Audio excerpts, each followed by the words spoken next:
Alright guys, welcome back. CFP here, and this is Survival Living. Today's video, get my copy here. Today's video is about why you should be prepping and what you should be prepping. So we have seen, I believe it is National Geographic had came out with Doomsday Preppers. Doomsday Preppers put a huge stink on the prepping community. Obviously, you couldn't really get much enjoyment and there's not a lot of entertainment if you started interviewing actual preppers that are not insane, sensible people that look at a threat and start prepping for. It would have been a boring show. So what they do, pick some of the craziest, looniest people with their crazy doomsday scenario that they were trying to prepare for, and put these individuals together, making a video about how they're spending their whole lives preparing for a tsunami or a particular earthquake or something in just their region alone. But we're not one of those type of channels, guys. We're not doomsday preppers. Do we prepare for SHTF? Yes, we do. All right, we try our best to prepare for as much as we can while we can. Now, with things going on with the country here in America, you know, we have elections coming up, and if you look at both sides, what's being said, what's being thrown around, and not just the presidential and possible presidential electees, look at the sides, the supporters of these groups. Okay, riots are not stopping. Okay, we see riots, what they call the peaceful protests. They're far from peaceful. All right, these riots are not stopping, guys. This is not going to stop if Donald Trump gets reelected. They're going to increase. They are not going to stop if Joe Biden gets elected. Why? Well, dude, CFP, man, Joe Biden, you know, they're pushing for him. They would eventually stop, right? No, I mean, they're wanting to defund the police. They want to take away any security that we have. We have to rely directly on the government. They want to take away your self-reliance entirely. Now, I've tried to stay away from the political mumbo jumbo on this channel. There are plenty of other channels that do cover that. One is just too stressful for me to deal with. Sure, it doesn't mean I stick my head in the sand as an ostrich and wait for the world to go by me. No, I just don't discuss it on this channel. Do I keep up with what's going on? Yes, I do. Do I get irritated at what's going on? Yes, I do. But my opinions in the matter do not change anything. All it would do is help reinforce your beliefs or tick you off and upset you because I'm not agreeing with your views on things. So we're not covering that type of stuff. But now back to the riots. BLM, Antifa. Guys, these groups are being supported by somebody else. This is strictly an agenda. Who exactly? I don't know. I have not been able to find the paper trail exactly on who is funding these groups. Sure, there's a lot of theories out there, okay? And again, theories, which you have to have a theory to start looking in a direction, okay? I'm not discrediting any of these theories. I am not saying that you're off basis or anything like that. But a theory is a theory. It gives you an idea to start looking in a direction to go find facts. Until we are presented these facts, they're still theories, okay? Now, let's go ahead and get into these riots. And they're not protests, guys. These are riots. Now, I've had contact with other people. They said, well, I will just stay out of the cities. It doesn't concern me. I live in the country. I'm fine with it. I don't agree with it, but it doesn't affect me anyway. It does affect all of us in one way or another. Sure, we are not directly in harm's way as far as a group of rioters coming down our street. but in the long haul it does. They're destroying buildings. Sorry guys, we are still dealing with rain and stuff from Tropical Storm Sally, lasting now a Hurricane Category 1. So I get loud rain noises coming in here, so I have to stop the video from time to time. Now back to topic here. It does affect everybody. All right, besides burning down cities, they're going to need to rebuild. Where do they get rebuilding funds from? Taxpayers. They are disturbing infrastructure, destroying some infrastructure. They're disturbing, disrupting transportation lines, blocking highways, interstates. Okay, you have things that are shipping on these highways and interstates. It does trickle down and affect everybody. And the fact is that the lawlessness that's going on and seems to be promoted by a certain side is showing me that they're up to another agenda. So what is this agenda? Now these are my opinions and thoughts, guys. Does not mean it's fact. These are strictly opinions and thoughts. I have nothing backing this up. We see how they're wanting to defund the police department. That's a fact, okay? They are trying to take firearms out of citizens' hands that are legally able to have a firearm. When I say legally able to have a firearm, I mean that they are the correct age. They are not a convicted felon. They can legally own one. All right, so they want to take away firearms. My thoughts are that they are promoting this lawlessness and letting it go far is so that the federal government does have to step in. They are going to be pushing a police state across the country. Now, some people won't agree with me on that. That's fine. You don't have to agree with me on that.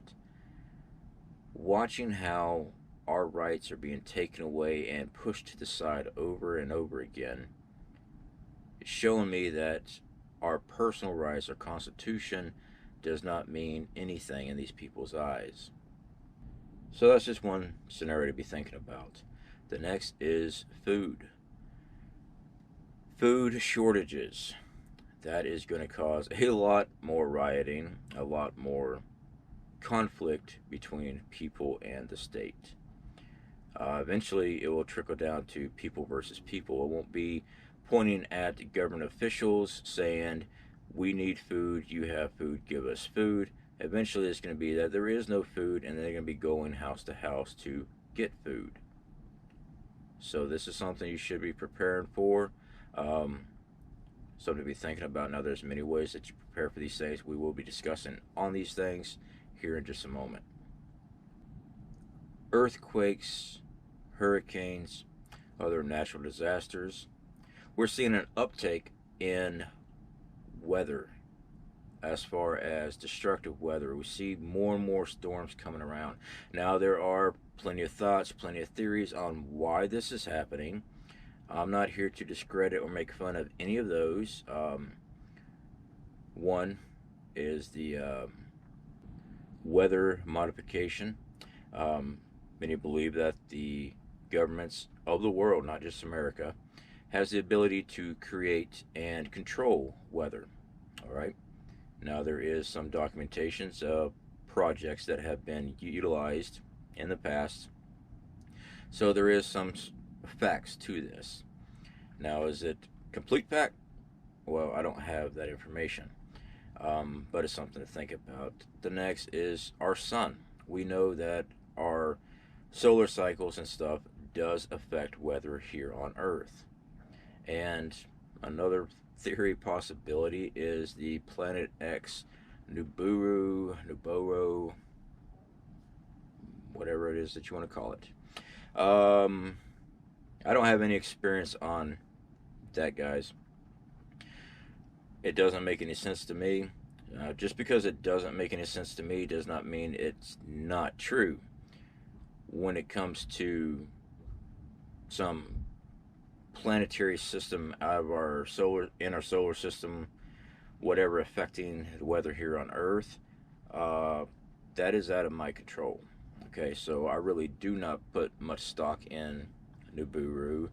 as far as a prepper related thing, because the fact is, from what I've read on it, is a scenario that's going to destroy Earth, just rip it all apart due to the gravitational forces and yada yada. So when Earth is ripped all apart, there is no way of surviving anyway, at all. I mean, it's just not. So I just take that out of my equation. It's something I cannot prepare for. It's something I cannot stop. All right, guys. So what we should be prepping. All right. Whether you live in a rural area or the city, okay, you need to have prep items, prep related items that will prolong your life, allow you to thrive when things are hard to get or non existent anymore. Now, some people want to say if you live in the cities, you got to get out of the cities. You can survive in the city, okay? Is it ideal? No, it's not ideal, okay? There's no sense of even lying to yourself about it's going to be paradise either way, city or rural. But the city, there's more dangers, and a shit hits a fan scenario. It really is. There's too many people. There's not enough resources. But with that being said, let's just forget about city life versus rural life, preparedness, who's the better way. We're not going to get into that. What we're going to get into is things that you need to start prepping. First thing you need to prepare is a way to filter out your water. You have to have drinkable water, clean, drinkable water to survive. Now, we just did a camp out video where I brought along our Sawyer Mini, our Sawyer Camp water filter, along with our Coleman and Aqua, forgot the name of that tablet, water treatment tablets. And collecting water out of the river had a lot of tannins in it. So running through the Sawyer system, it still had a dingy look to the water. Now I went ahead and treated the water with chemical tablets just to make sure there was nothing in it. Technically, it would have been fine to drink as far as the colorization of it, because the Sawyer systems get out 99.999% bacteria. But the reason I also want to use the chemical treatment is I have ulcers. Tannins, that stuff that comes out of acorns when you boil them to make it so you can make acorn flour, that hurts my ulcers massively. It just burns like crazy.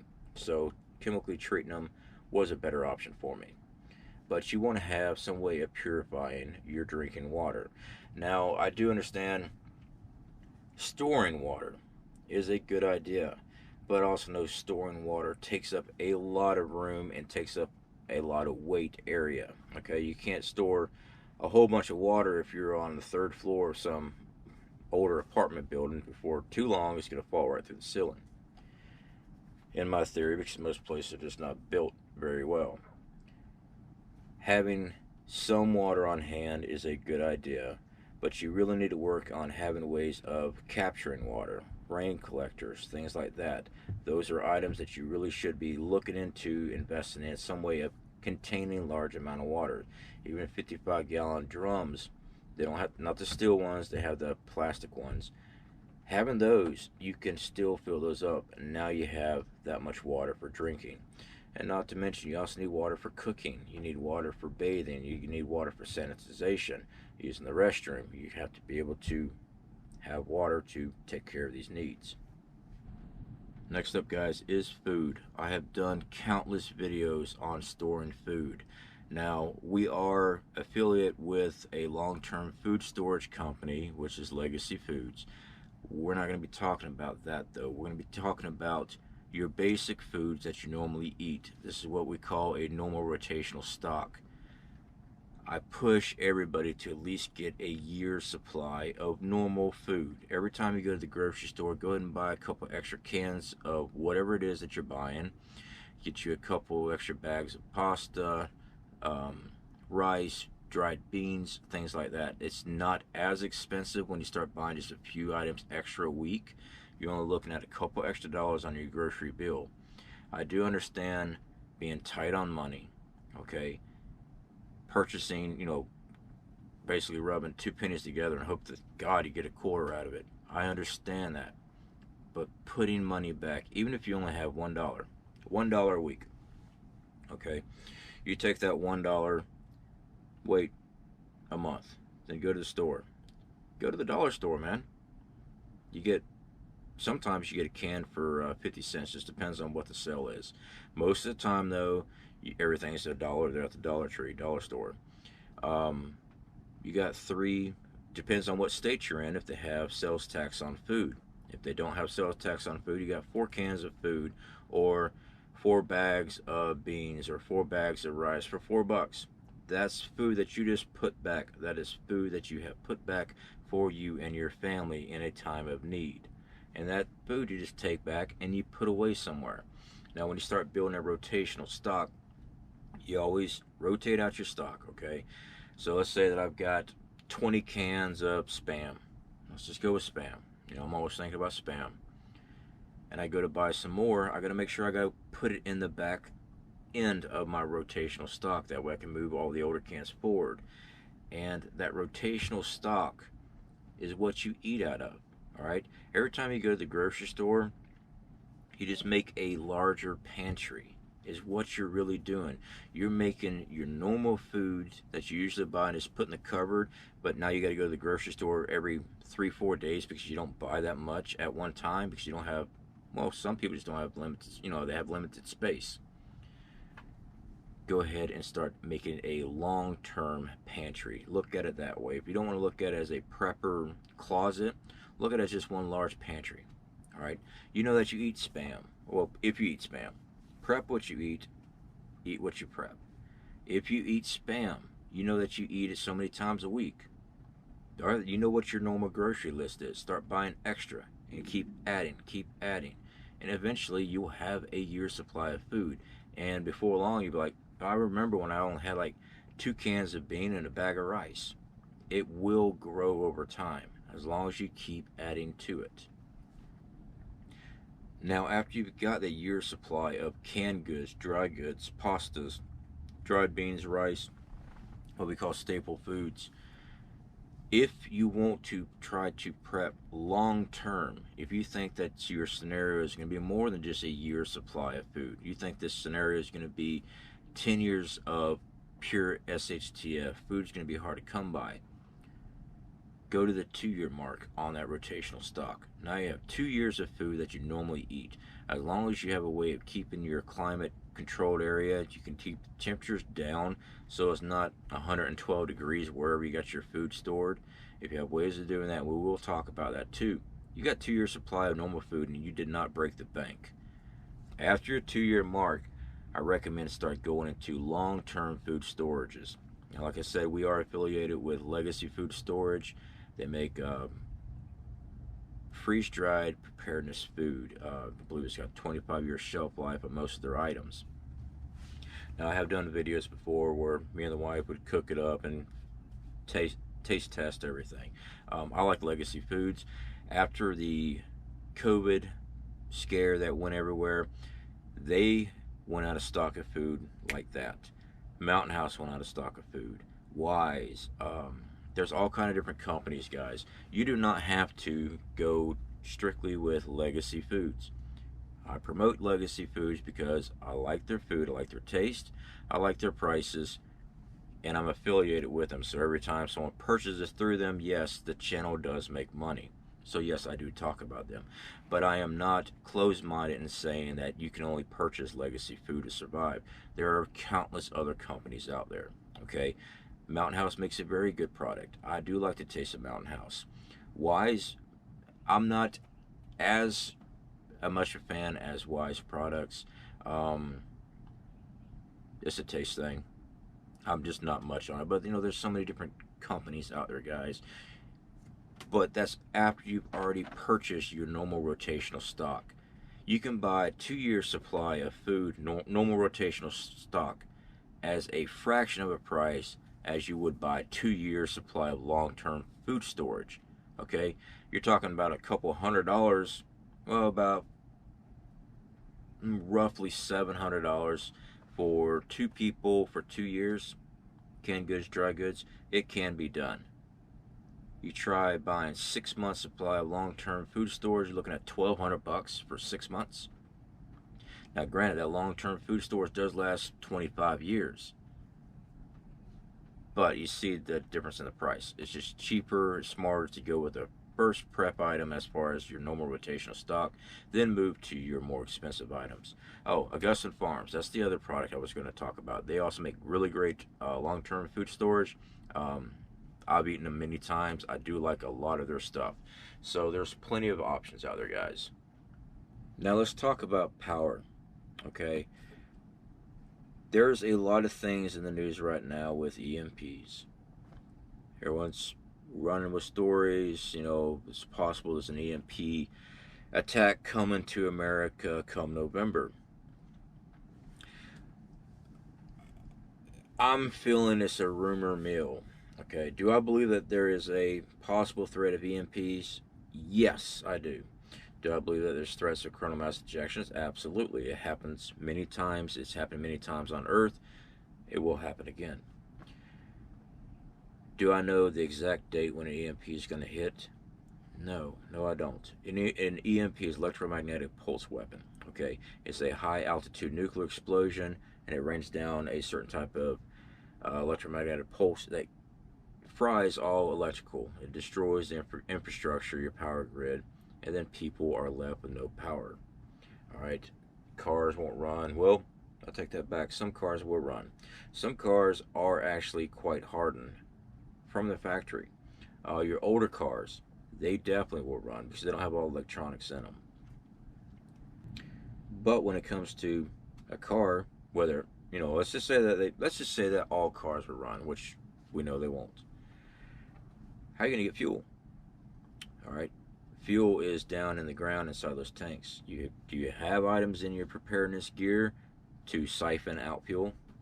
Do you have items to procure fuel, you know, through other tanks, things like that? Do you have these items? Okay, you got to look at other aspects of prepping. But let's take the car's gasoline equation out. Let's talk about power.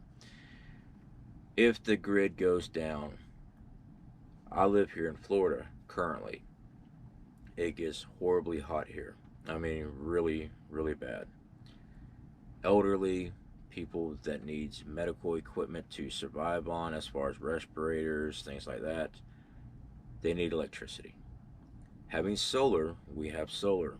We have the ability to create our own electricity with the sun. Now, I've said this in the past, solar is not the end-all be-all perfect fit of power generation.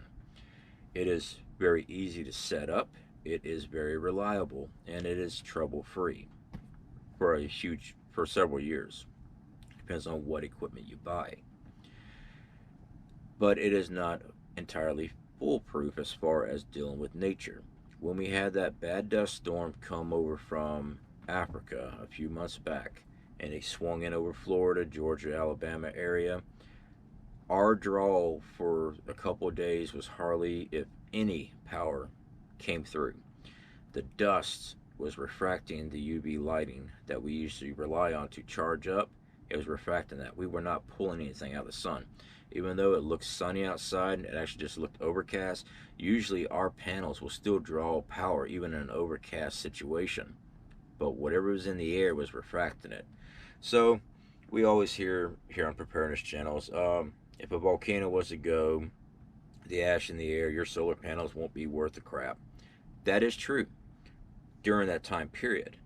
All right, but I'm not relying on just that one scenario. Okay, for other scenarios and shit hits the fan, my solar panels produce power for my family, for what we need. Granted, if a Yellowstone volcano was to erupt, would there be so much cloud in the ash in the air that our solar would not work? Yes, quite possibly it would not work for that scenario. I'm not basing my whole preps, and neither should you, on just one scenario. Another items that we have invested in is wind turbines. Okay, having wind that's always blowing, day or night, you're able to produce electricity. Solar is limited.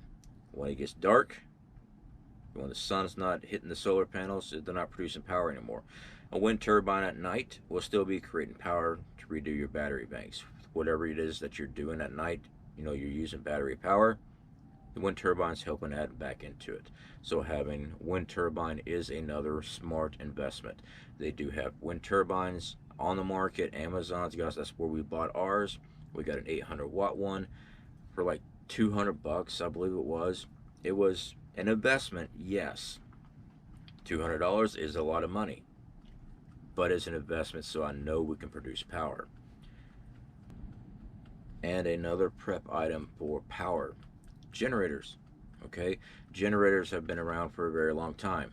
Generators are dependable as long as you have a fuel supply. Our generator we actually purchased through Harbor Freight, I believe it was. It's a 4,000 watts peak power, but it's more than enough to run what we need here. Now with a generator we are able to power up the well on the property here if necessary, because when the power goes out, the well goes out. Even though there's a well here, it's not tied into the city. When the power goes out, there is no power for the well to draw water out of the well, and that well is so far down it is not dug out to run a bucket down. Okay, most of your modern wells are only diameter pipe about that big around, maybe 6 to 8 inches across diameter. You're not putting a, 120, 180, 240 feet down. You're not dropping a bucket down in there, rolling it up like the old days. Most of your wells today are not built like the old hand wells. All right, a lot of people don't seem to understand that. Oh, I'll just find a well somewhere. If you have no way of pumping that water out, you're not going to be able to. Now there are submersible pumps and things like that you can purchase, but I'm telling you right now, it is a hard job pulling out a pump out of a well to begin with, let alone pull one out, drop a new one down, and try to charge it up, get power to it. A generator fires right up, turns the well pump on. Now with a generator, you're limited. You can only stock so much fuel. Now when the fuel runs out because there's no power to produce fuel, or like in Hurricane Michael scenario, my brother and my dad were traveling all the way to Alabama trying to find a gas station. They were here in Panama City trying to find a gas station just to fill up, so they had fuel to fill up their generators. Eventually you're going to run out of fuel in your area. That's just, you have to stockpile fuel. So a generator, it is a good prep, but it is a limited prep. But then again, don't just prep for one scenario. A generator still works great for many other applications. It doesn't mean that it has to be an EMP. There's plenty of storms that come through here in Florida where power's knocked out for weeks to months. All right, hurricanes. You can store enough fuel for weeks to a month easily in an outside building and things like that. Or if you got a large piece of property, hiding it, and I do tell people to hide their fuel. Don't keep all your fuel out in the open. Hide your fuel in a different location. You have to sleep at some point in time unless you have a community built up where everybody's working together in preparedness mindset. Your fuel will get stolen. Your generators are loud. Now there are ways to quiet down a generator. I've seen people put external car mufflers onto the generator, pipe it away, so it does drop down the sound a lot. The best idea I've seen so far is a concrete block house, what we used to call pump houses. Usually your pump's inside that. Having one stored there where fresh air does have the ability to go in and exhaust to go out. That actually modifies the sound enough where it deadens the sound so much that you don't even hear a generator running unless you open up that door. That's more ideal to keep people from seeing and hearing that you got a generator. But I would tell you this much: if the whole block has no power, and every night you do, they see your lights, you will have people coming over. That's a fact. I have experienced that ourselves. Power is out, our lights work. Yeah, I've hit the floodlights. I don't care if people know I have power. In the situations I've been in, okay, hurricanes, storms, things like that, I don't mind helping somebody out, charging up their cell phones, making sure they have a way to cook up food, things like that. In a complete grid down SHTF scenario, that's relied on, that depends on you and your situation. Are you going to be helping people? Are you going to be more reclusive, stay away from people? Do you have a community that you're working together? Each scenario is different for each person. Now, with having prep items, medical is a very big item. It's items that's not talked a lot about, mainly because you're on YouTube. You got to watch what you say when you give them medical advice, things like that, because you are liable for bad advice. All right, let's just be honest about it. Having medical kits, medical items as far as medication, you need these things stocked up, especially if you are reliant on medication. If you have to take medication daily for your health, you need to have that stuff stocked up. Now, I do understand that some medications you have a hard time stocking up because of the regulations. You only allowed 30 pills a month, and they only give you 30 pills a month. And some of that medication, if you miss a dose, you could run the possibility of dying or having complications. So it's kind of hard to stock up certain medication. I do understand that. We have run into that problem with my father, trying to find certain medication for him. Now, with diabetes, things like that, we have worked a way around it since they started making some insulin more accessible for people. You can get some insulin over the counter compared to having a prescription. You only got so many vials per month. But like certain heart medications, blood thinner medication, things like that, they're strictly limited on so many a month, and they cannot miss a day of medication without having complications or risk of death. But what medication you are able to put away, put it away, okay? Now, there's been plenty of people that have shown videos of expiration dates on medication. During their videos, they show that the expiration date is just stamped on there by the manufacturer for selling more medication.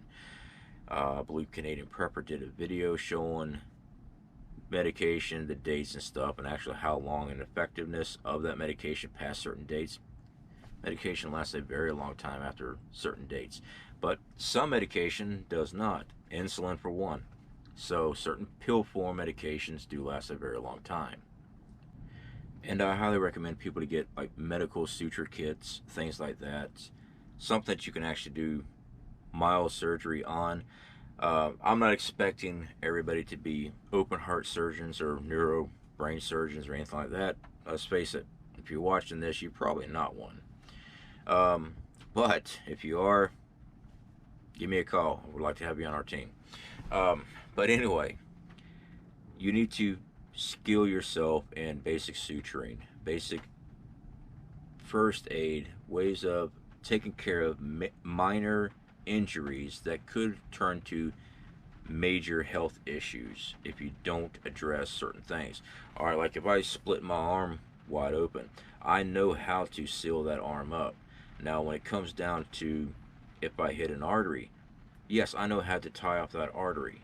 Now, is that good to have that artery just tied off in my arm? No, it's not. I am still limited without a medical staff team to take care of myself. Without the proper antibiotics that I need for my body, I will die from that wound. That is something that people really do not get into much on preparedness channels. I hate to say it. Some people believe that as long as they got the little first aid medical kit, they are ready to go. No training or some training, okay? I do tell people to train with their medical items, but you are still limited with dealing with infections, all right? So you got your fish mocks, okay? Fish, animal antibiotics, they work well just like human antibiotics do, all right? But if you are taking the wrong antibiotic for the wrong type of infection, that fish antibiotic does you no good. Now, I'm not saying do not stockpile fish antibiotics, things like that. I'm not saying that, but you have to make sure you know what you're doing. Just because you have some items does not mean that you are fully prepared. You need to be skilled in these items. You need to know what these items actually do and what do they take care of, okay? You don't want to be taking some type of antibiotic to deal with an STD if you got an infection in your arm that's giving you blood poison, okay? Get my drift there? And one of the last things that we are going to discuss is firearms, okay? If you are a prepper and you have the means, legal means to purchase and own a firearm, do so. You need to have a way to protect yourself, your family, your preps, your property. I always encourage people to build community with their neighbors, other people that's close by or can get to you and help protect your stuff. Building a prepper community is, in my opinion, better than lone wolfing. Some people prefer the lone wolf approach. They think that is their ideal prep. I'm not going to disagree with them. That's their personal thoughts on it. They just don't trust people. Or I don't mean to say that's what the reason is. They may not trust people. They may find that they don't work well with others. They may find that they don't need others. That's their own personal thing with prepping. Myself, yes, I can do a lot of things by myself, but I also see the importance of a community structure. A community structure makes it a lot easier, especially when trying to patrol an area, safeguard stuff. Again, guys, I do apologize for the storm. We got another rain bands coming in. So with firearms, you need ammunition. You need ways of cleaning your firearms. You need ways of repairing your firearms. Firearms will break down. You need to know everything about your firearm. That tool, it is a tool. It's a weapon, but it is a tool. Besides home defense, it also works just fine for hunting. Alright, you have a way of collecting food. You need to be training with it, okay? If you don't know anything about a firearm and you have purchased one, seek out somebody to train you. There are plenty of firing ranges. You can go talk with them. I can guarantee you they will point you in the direction of a firearm expert, a trainer to teach you how to use that firearm. Now, do you have to be all Navy SEAL, tactical, Army Ranger, special ops with your firearms? No. Okay, you just need to know how to shoot that thing. Okay, does it help having tactics? Yes, in certain scenarios. Of course, you don't want to be walking down the middle of a street with an angry mob, but you got your AR-15 and you think that no one's going to touch you. No, you need to have smarts about you. It does not hurt having tactics on dealing with assaults, things like that may be coming to your home. But this is where community comes in. There's a lot of experts, a lot of people with a lot of great backgrounds in certain fields you should talk to about it. Now, I'm not saying you shouldn't train as far as in case somebody was coming at your house, what should you do? You should run through drills on what you should do. Do I expect everybody to be Rambo running around? No, of course not. Alright, I don't expect people to do that. I don't tell people to be like that. Know your firearm, know how to use it. Does it hurt learning those other skills? No, it doesn't hurt at all. Is it required to survive to be a prepper? No, it's not required. Sorry guys, we had a camera gremlin again. I don't know why I've been having that. I might have a bad SD card. Anyway, I just wanted to go over some basics with you guys. We got a lot of stuff going on in this country. We need to be prepared for what's coming. Do I know exactly what's coming? No. I've seen a lot of signs of a lot of things that may and can happen. We're seeing an uptake in asteroids that are coming towards Earth. Alright, now, oh no, it's an asteroid. May as well kiss our butt goodbye. Nope. Earth's been hit by many meteorites, asteroids throughout the history of Earth. Not every asteroid that hits Earth is a global killer. But if you're in that area that it is struck at, yes, you're going to need to know how to survive until you get help to you. Being prepared, being preparedness, a prepper, It's not that you're just prepping for the end of the world all the time. You're preparing for everyday disasters too, things that we see all the time. I just got finished watching a movie, The Impossible. It was about the 2004 tsunami that hit Thailand. I didn't even know there was a movie out. I think I forgot who the actors were that was in it. It was actually very well. These people were on vacation. The next thing you know, they're in the pool playing with their kids. A tsunami come out of nowhere. It's an amazing movie if you have not seen it. I believe I saw it on Tubi. It's a free internet movie channel. I watched that. I was blown away by these people, this event that happened to them, how they were able to survive and stuff, and the things that they were facing. So, things can happen at a drop of a hat at any time. Having the ability to prepare. Okay, well, CFP, you said a tsunami came, all your preps are gone. Well, yeah, in that area, those preps would be gone. Find ways to spread your preps out. Find stash spots that you can put preps, someplace safe that you can get to. Having skills, hunting, trapping, fishing, fire making, your basic primitive skills that you should know how to do. Make sure you're skillful in that. Take your bug out bag. Go out camping for a while. Test it out. All right. My recent camping trip, I found out that some of my gear was not up to par. It wasn't the survival gear. It was the charging gear for our cameras. But I did find out that my foam mat that I was using to sleep on.